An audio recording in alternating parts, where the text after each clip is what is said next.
Hi, welcome to this overview video to introduce you to the concept of shamanic journeying. I'm Dawn Petherick, a shamanic healer, and I've been running a shamanic journeying group for over a year now and have a couple of new ones on the way. And so I thought it was about time I got in front of the camera and told you a little bit more about what shamanic journeying is all about. So, what do we mean by a journey? A journey is really another name for a meditation or a visualization. So you're probably already familiar with that term or that mode of being, that getting yourself quiet and connecting with your higher self, perhaps maybe what you're more familiar with doing in other forms of meditation.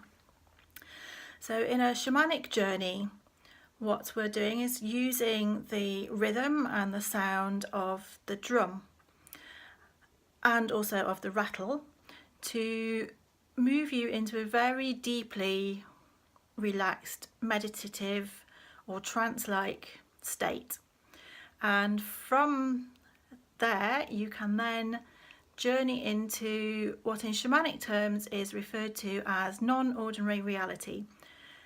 So we have ordinary reality, the here and now, parts of us we can touch, the furniture around us, the chair you're sitting on, and then everything else is non-ordinary reality. And in the majority of shamanic cultures, shamanic traditions, non-ordinary reality is split into three different worlds. There's the lower world, middle world, and upper world. And I say generally because not all the cultures have the middle world. However, as far as I'm aware, they all do have lower and upper. So what do we find where? Well, the lower world really is another term for connecting with Mother Earth, connecting with nature.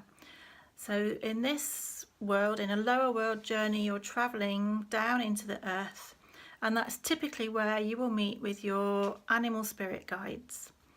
The shamanic belief is that everything you see around you has a spirit, and therefore we can connect with it and receive guidance, insight, and perhaps even some healing.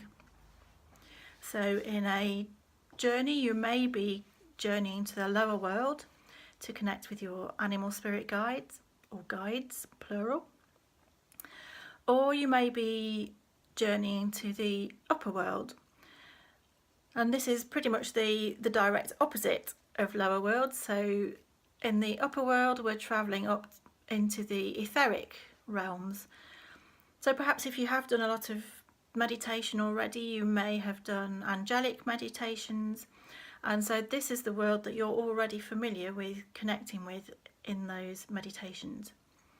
So an upper world journey, you're travelling up into the ether, where you can connect with other guides that are available to you. So these are often referred to as guides in non-human form.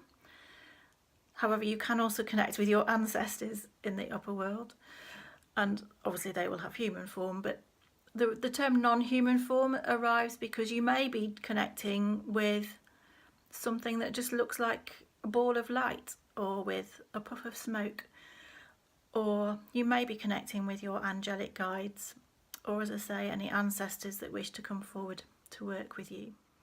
Now in the middle world is slightly different. The middle world contains access to the here and now and to souls and spirits of people that we're connected with in our real world.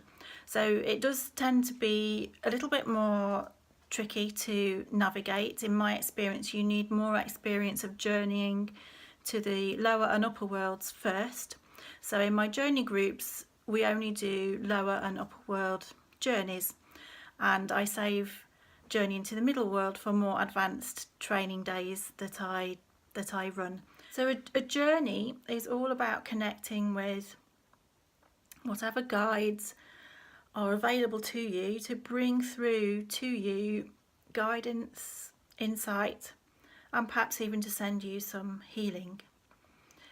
And in a journey group, you'll typically be journeying for yourself on your own behalf. As a shamanic healer, however, I also use the journey on behalf of my client, where I will journey to receive information for them or to bring back deeper level of healing. And I have a whole separate video about this, so I won't make this one too long. I just wanted to keep this to a very, very basic introduction to what shamanic journeying is all about. So I think that's covered everything that I wanted to share with you just now. There is also a separate video giving a basic introduction to shamanism, so do take a look at that, and take a look at my website for details on shamanic journey groups. Bye.